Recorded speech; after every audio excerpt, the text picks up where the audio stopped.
What's up guys, it's that Panda guy and I'm here again with another video, and today we're going to be talking about Imperial weapons, or as they are actually called by the game, super weapons. I will say I actually had a video on this already, which I had taken forever to kind of get around to uploading, and they kind of changed how super weapons drop and etc. So now I have to do a new video, which is this video you're watching right now. So that being said, let's kind of talk about it, look at it a bit, and hop right in here.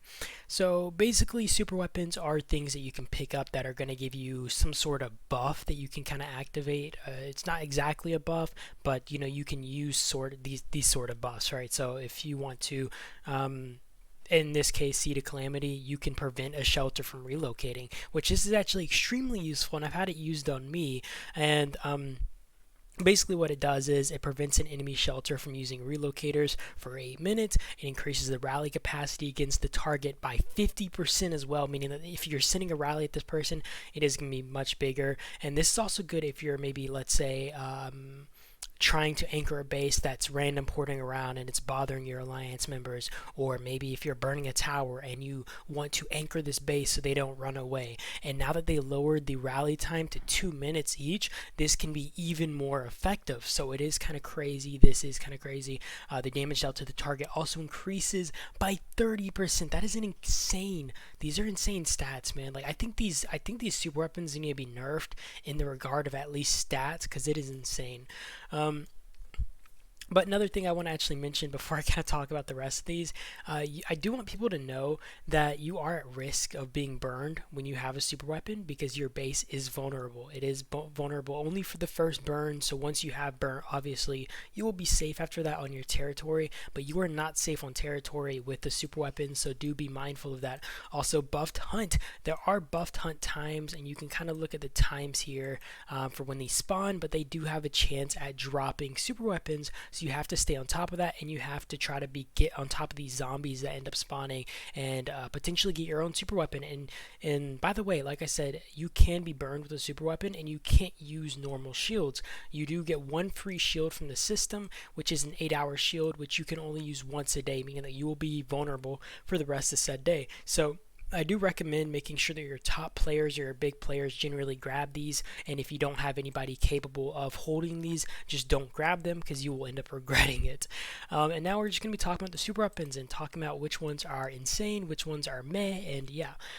So next, we have the Brain of Thoth, and I actually consider this to be the most OP super weapon in my opinion. I mean, the other one is kind of close, the Seed of Calamity. This can be considered insanely OP if you use properly, and just abused to completely like hammer a player. Because if you get your base anchored down and you get right, like if that happens to me, I'll end up crying, guys. I'll end up crying, and I gotta be safe actually. When I gotta be careful when baiting around on territory. But the Brain of Thoth basically grants one of your heroes the leader wisdom, which means that it can increase the squad capacity by 90%. And this is insane. You're basically walking around with half a rally on the map. And obviously this doesn't apply to every single player.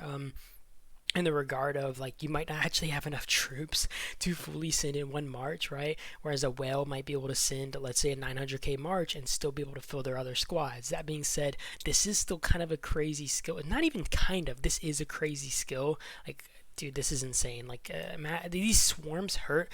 I've actually faced this myself. Just getting swarmed by someone with like a 800k march or something. It is not pretty, guys. It is not pretty at all.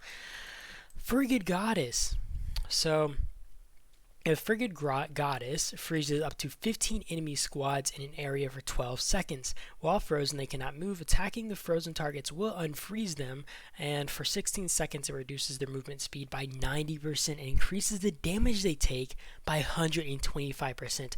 The freezing thing is whatever. I mean, it's nice, but it's nothing crazy. But the movement speed decrease and the increase on damage is absolutely insane. Like, these stats really need a nerf, guys. Like, is it just me, or these stats really need a big nerf? Okay, so upon use, reduces the damage fall off from allied AoE attacks by 100% for 10 minutes. This is the bio reinforced spine, by the way.